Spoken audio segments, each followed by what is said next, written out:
بسم الله الرحمن الرحيم السلام الله عليكم ورحمة الله تعالى وبركاته نبض داوضيال meel walbo dunida ka joogtaan halkan waa channelka wararka dulmidi tube waa fiidnimo sabti taariikhduna ay ku beegan tahay 4 bisha koowaad 2020 daawadayaal ku soo dhawaada warka dulmidi qodobada warka dulmidi aad ku daawan doontaan waxa kamid ah madaxweynaha dalka Mareykanka Donald Trump oo sheegay in weerarkii cirka ay ku dileen Qaasim Suleymani oo ahaa mid dagaal lagu joojinayay wararkii ugu dambeeyay sarkaal ka tirsan ciidanka Puntland oo boosaas lagu dilay al-shabaab oo saddex qof ku togatay gobolka Hiiraan dawladda dalka Ingiriiska oo soo dhaweysay heshiiska nabadeed ee dhex maray xukuumadda Somaliland iyo jabhadda Cornel Carre waxa sidoo kale warbixin idinka hayna ganacsatada ka ganacsata hudheerka magaalada Hargeysa oo ka cabanaya hoos u dhac ku yimid ganacsigooda daawadayaal qodobadaas waxa ay qodobada wararka iyaga fiidnimo ugu door karo nimkii haatan ku soo dhawaada qodobadaas iyo qodobo kale oo faahfaahsan fadlan wax naga xasuusina haddaad ku cusub tahay channelka dulmidi tube ka ilaawina subscribe to saartod gambalaalka u furto si aad ula socoto wararka warbixinooyinka iyo barnaamijyada aan u soo gelinaad ugu mid noqoto daawadaha ugu horeeya ee daawada wadna ku mahadsan tahay daawashada aad daawanaysid fiidiyoga mahadsanid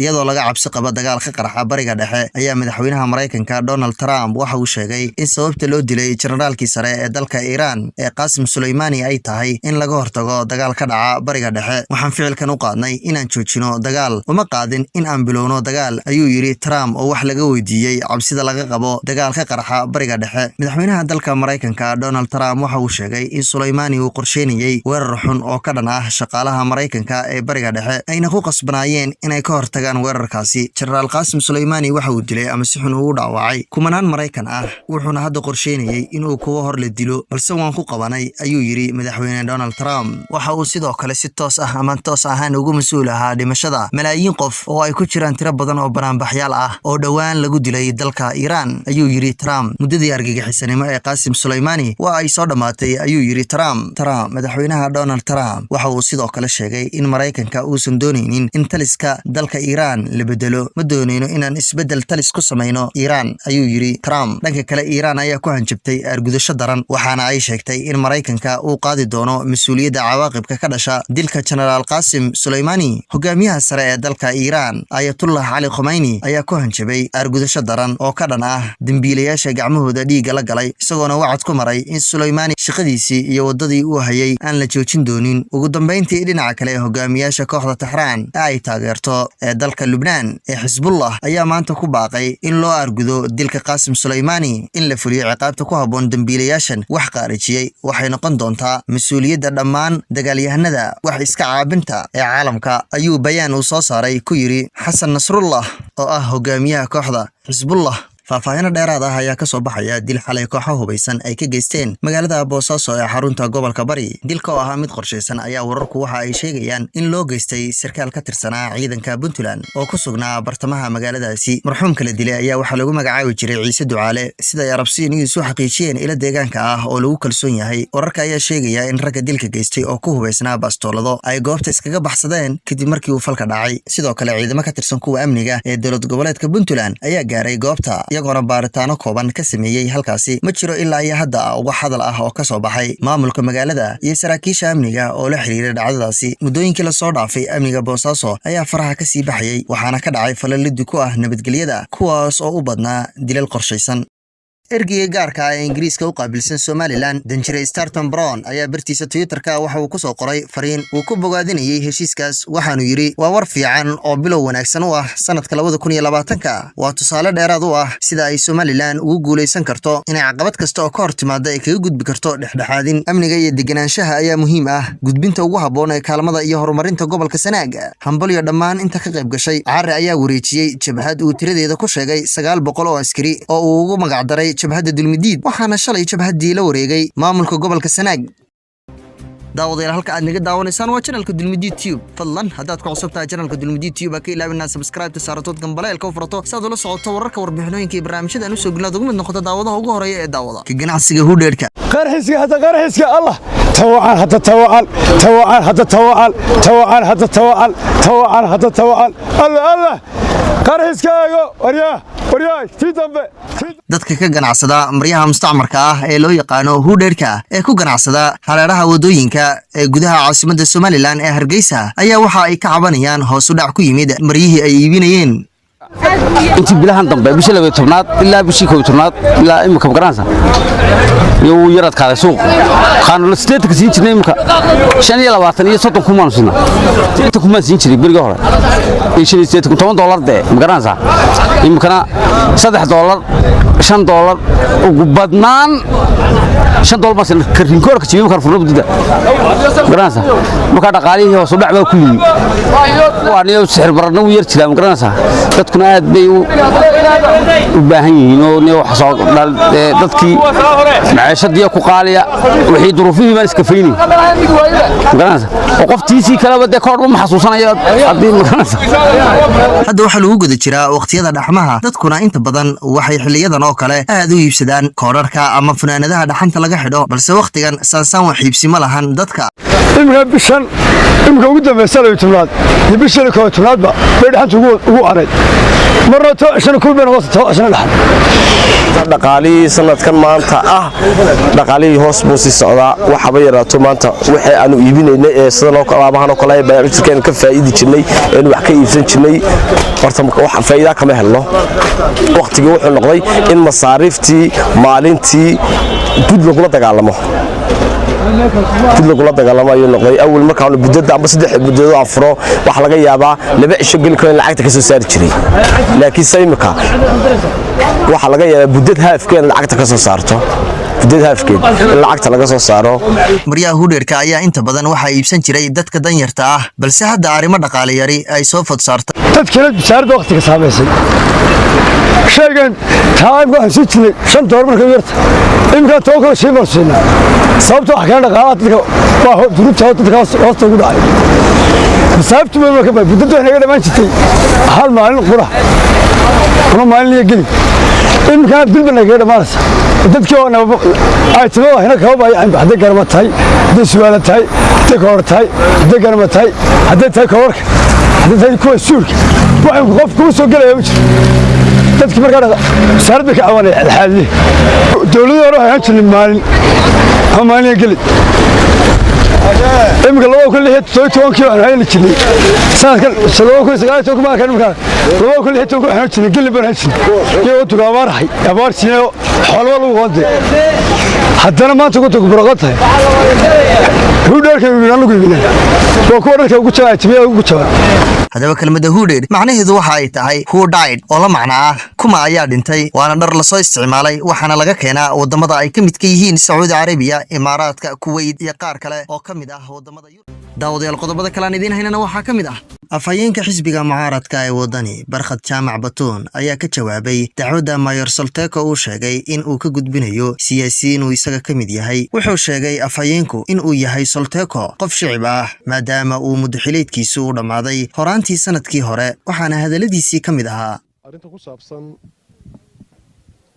dacwadda su'aasha iga weydiinaysa inay ahayd xisbiyada mucaaradka ah mas'uuliyiintooda in dacwad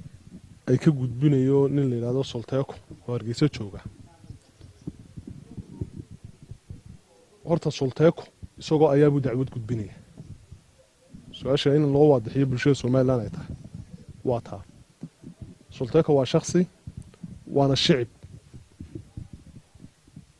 sharciyad maayir uu ku sheegan karayaana ma jirto cid ay tahay in dacwad laga gudbiyo oo maxkamad la saarana waa isaga maxaan sidaa u leeyahay dalka xeer buu leeyahay dastuur buu leeyahay qawaaniin baa taalla muddadii golaha deegaanka Hargeysa ninkaasi hogaaminayay 5 sano 2 sano saayida oo qeyrar sharciya ayuu cashuurta ummadana ku qaataa kursiga uu ku fadhiyaa saddex mid baa qofku maayirnimo ku sheegan karaya sharciga marka laga hadlayo kow waa inuu yahay elected person qof la soo doortay oo ku yimid rabitaan shacab laba waa inuu ku soo baxay digreeta madaxweyne oo legitimacy-ga sharci cidda dalka leh oo madaxweynaha la doortay waxna magacaabi karay waxna eeri karay saddex waa inuu muddo kordhin ku jooga mar hadduu mandatekiisii sharci dhacay golayaasha dalka ee sharci dejintu waa inuu muddo kordhin siiyaan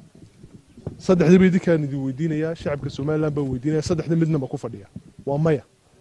marka there is no way uu odhan karaya maayir baan horta waa shicib ninkani qodobka labaad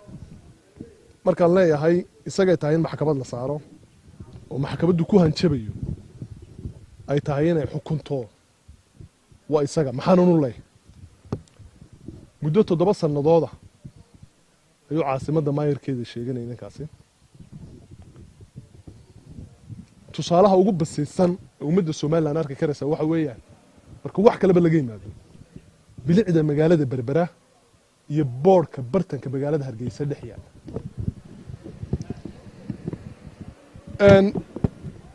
wuxuu maxkamadda ku mudanaya waxa weeyaan dantii guud ee ummadda magaalada Hargeysa ee maayirkeeda uu sheeganayay meel maanta dan guuda baloor bartanka Hargeysa ama baalaheeda ku yaala oo masaajid laga dhisaa kuma yaalo oo dhul dan guuda garoon kubad dhalinyarada looga dhisaa kuma yaalo dhul dan guuda meel xanaano ama cusbitaal laga dhisaa kuma yaalo meel iskuul dan yarta looga dhisaa kuma yaalo bartanka magaalada marka laga yimaado banaanka magaaladan laga helay waa mas'uuliyad dar ay hadin lagu maxkamadeeyo tiraba intuu madaxweyne Muuse talada dalka hayay 2 jeer baa hanti dhowrku xilay dawladda hoose oo qof uu ku rogoodo madda u soo tabinayseen waan musuqmaasuqa halakay dawladda hoose xafiisku ku shaqeeya waa ku Ingiriisku dhisay 1950 2020 oo marayna waa mas'uuliyad darrada iyo awood darrada maamulay haysatay ku toosanaysa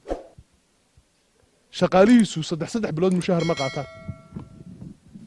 waqtay tahay in lagu maxkamadeeyo isaga magaalada Hargeysa oo caasimadii qaranka ah wadooyinkeeda markaad marayso hogog baa la maraya hogog ee wadooyin lama maro cashuurtu 6 degmad ka qaado yacni yaqsi ilaaligood baad u dhimanaysaa wadooyinka ummaddu ay dul marayso qashinka dhex yaala Hargeysa waxaad sooranaysaa warbixintii ugu dambeysay waa tii BBC u diyaarinaysa indhiina ku arkaysan yacni caasimaddu haddii maanta meesha la yiraahdo roob da'o hogog iyo boholay noqota wadogtiina roobkii u dambeeyay maatidu qaaday ee daadka u dhimanayay ee madaxweynuhu soo kormeeray imisa ku dhintay tirada ad garanaysaa marka maxkamaddu ku hanjabaya annagu diyaar baan u nahay waanu tagi doonaa ama isaga sharcigu uu waraabin doonaayo ciqaab kala mudan doona oo sharci xora oo xalaal ah dalku heli doonaayo garsoorku sharaftiisu ilaashan doona ama waxa cadaan doonta garsoorku ku hanjabaya mid isagu gacanta ku haysta inuu noqon doono waxa xidhaalaha maanta de garsoorka hor yaal niman loogu hanjaba xarig iyo waa lagu xidhayaayo adeer manihiin baan leenahay ka resulteeko waxaana tusaale kale de ku amarka maayirka Berbera laga yimaado maayirka magaalada Gabiley baa dad tusaale oo quruxda Gabiley aad yaabaysa waxaan isleeyahay Somaliland sharafteeda maamulkeeda iyo haybadeeda nooca barka xun ku ah ka koobu sulteekay arinta ramaax dawaanigii la hadlay Home Cable TV waanigii sheegay baasha ma haysta baan idhaano anaa sheegay baasha waa kii anigu ma haystay waan saamaxaadaan wax ku haystay de teamkii baa haysta de aanu sheegaynay wakaad wali ramaax xidhan bal wuxuu ku xidhan yahay bal garsoorka tago weydiiye ninkii dacwadda lahaydan uu ku soo oogay ee uu la xiiqsanaa ninka CID da haystay uu la barrakhleynayay waka baasha ilaadeer ma haystee wadigii baasha ka CID da haysto ku eedeynay baasha bal cidda haysataa adeer soo sheeg ila wadigii de uu waxaynay qof bila aadana oo xuquuq dastuuriya leh oo madax xisbiya oo dastuurku u damaanad qaaday inuu qowl iyo qoraalba ku dhaliili karayo xukuumadda oo xirfoodiina haysta oo shahaado haysta oo inta sidii xoolihii la iska xidhay meel isaga jira dunidana kama dhicin dalkana 30 sano oo xukuumadda ka soo talinay kama dhicin tan baa u koowa arinta kale ee mucjisada ah iyaduna waxa weeyaan Faysal Cali Waraabe ayaa dacwad loo haystaa baa leeyahay oo maxkamadda isagana waaranu yaala bariyadana waynu eegi doonaa ama Somaliland quruxda badneed cadaaladda iyo sinaantii horumarka lagu naaloonayay baa suura gali ama xukuumaddani wax kale ay saadaalinaysaa iyadun bay ku noqon doontaa aad horta waan iminka kuu sheegay kulahaa wax dan guud oo Hargeysa bartankeeda maba taalaba banaankeedana xitaa hadda masaajid la siraadisa balood dan guud ma jiro garoon hadda la siraadisa balood dan guud ma jiro danta guud cidda ka mas'uulka ahayd ee haysay cunteynada wasalteeko dadkan uu leeyahay dan guud baa lagu waxeeyana waraaqihii ay ku lahaayeen iyaga noo yeeray oo sheegtay oo dhulka iyaga dacwada lahaa annaguna waxaanu lahayn warkada imikaanu leenahay warkadaaya dhulka ummadeed qaadanaysa kadaaya baanu lahayn awlaha guudna shala talo ku ka hadlayay lahaa meesha leeyahay iyagoo boqolaalo hortuman oo leh wasiirka awlaha guud baanu weynayo dhulkaygii baa la naga qaadaya marka daawul Soomaaliland waxay mareysay shacabow nabadgelyada ilaashada mar labaad baan ku celinayaa shacabow baloodadiin iyo beerihiina ka ilaashada nimanka